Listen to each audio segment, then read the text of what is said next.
You scroll past a headline calling a world leader insane. You laugh, you move on. It feels like a modern problem, this collision between power and madness. But almost 2,000 years ago, Rome faced the same question about one of its own emperors, and the answer was far stranger than history books let on. His name was Caligula. You know him as a monster, a man who made his horse a senator, a tyrant who declared himself a living god. Rome's ancient historians wrote him off as insane, a cautionary tale of absolute power gone wrong. But what if the story you inherited was never the full picture? What if some of his strangest decisions were not madness at all, but the actions of a man who understood something about power that everyone around him refused to say out loud? Start with the horse. Incitatus, his favorite racehorse, supposedly had a marble stable, a jeweled collar, and servants of his own. The story goes that Caligula planned to make the horse a consul, the highest office in Rome. For centuries, this was proof of a broken mind.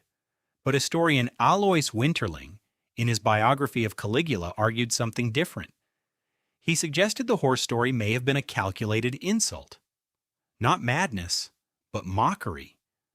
A message to the Roman Senate that their offices meant so little, a horse could fill one just as well as they could. Think about what that means. An emperor surrounded by senators who postured, flattered, and lied to his face every single day. Men who claimed loyalty while plotting behind closed doors. What would you do if you knew the people closest to you were performing loyalty rather than feeling it? You might not go mad. You might grow suspicious. Ruthlessly, permanently suspicious. This is where the story gets stranger because Caligula's paranoia was not irrational. It was, in a sick way, accurate. He survived one of the most dangerous political environments in human history. His own family had been picked apart by murder, exile, and betrayal before he ever took the throne. His father died under suspicious circumstances. His mother and brothers were imprisoned and killed. By the time Caligula became emperor at 24, he had already watched nearly everyone he loved get destroyed by the machinery of Roman power. Psychologists studying trauma today would recognize the pattern instantly. Hypervigilance, difficulty trusting others, escalating displays of control as a defense against a world that has already proven itself dangerous. Researcher Bessel van der Kolk, whose work on trauma reshaped how modern medicine understands the brain, has shown that early exposure to extreme threat rewires how a person perceives danger for the rest of their life. The nervous system does not distinguish between a childhood spent in war and a childhood spent watching your family executed one by one. It just remembers that the world is not safe. Caligula's world was not safe. Not for a single day of his rise to power. So when he declared himself a living god, was that madness or was it strategy? Rome had a long tradition of deifying emperors, but usually only after death. Caligula moved the timeline up. While he was still breathing, still vulnerable, still surrounded by men who wanted him gone, he began presenting himself as untouchable, divine. Beyond the reach of a senator's dagger. It did not work, of course. He was assassinated in the year 41, stabbed by his own guards in a corridor beneath the palace. But before you write this off as the death of a lunatic who got what he deserved, consider the pattern that followed him. Nero came next, decades later, and made many of the same choices. Vast spending, public spectacle, a growing distance from the Senate, extravagant self-mythologizing. Historians have long debated whether Nero was simply mimicking a script, one written by every emperor who understood a brutal truth about the throne. In Rome, weakness got you killed. Paranoia kept you alive, at least for a while. This pattern is not unique to ancient Rome.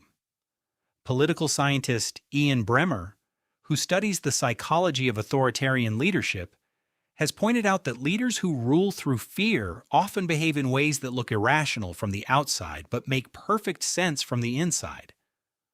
When your survival depends on staying one step ahead of betrayal, extreme behavior becomes a rational response to an extreme environment.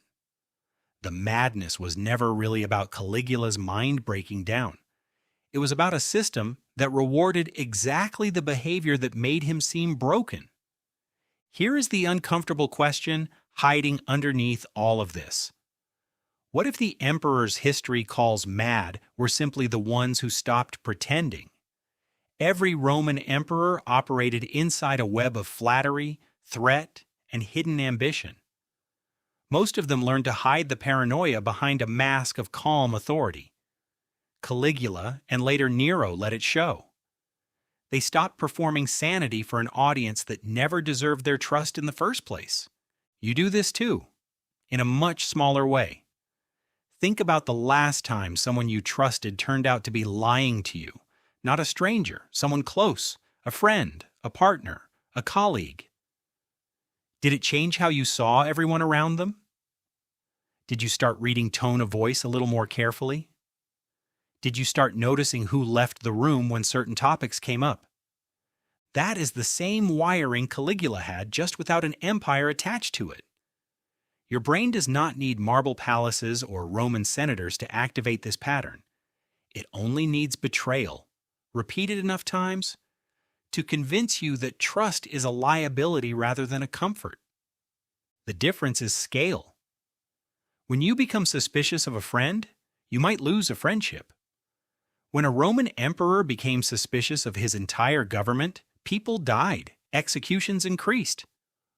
Loyalty tests became public spectacle, fear became policy. This is the terrifying part of the story.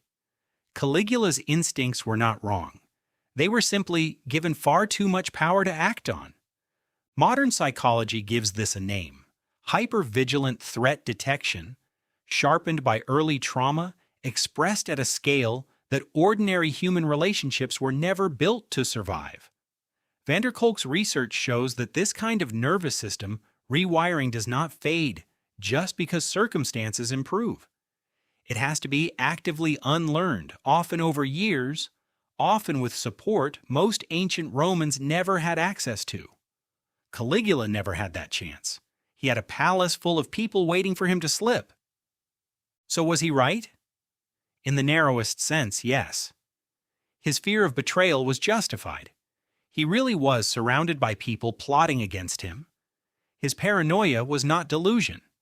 It was pattern recognition sharpened into a blade. But being right about the danger did not save him. It only changed how the danger eventually arrived. This is where the story loops back to you. You are not an emperor.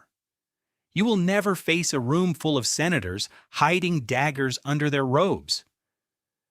But you know what it feels like to sense a threat before you can name it, a tone that shifts, a silence that lasts one beat too long, a version of trust that gets a little more careful with every disappointment life gives you. The line between wisdom and paranoia is thinner than you think. Caligula stood exactly on that line for 4 years, and Rome remembers him only for the moment he crossed it. But maybe the real lesson is not about a mad emperor at all. Maybe it is about what happens to any mind, ancient or modern, when it learns too early and too well that the people closest to you cannot always be trusted. Tonight, when someone close to you says something that does not quite sit right, notice the flicker of doubt that follows. That flicker is ancient. It has outlived empires. And it is far stranger and far more human than a headline about madness could ever explain.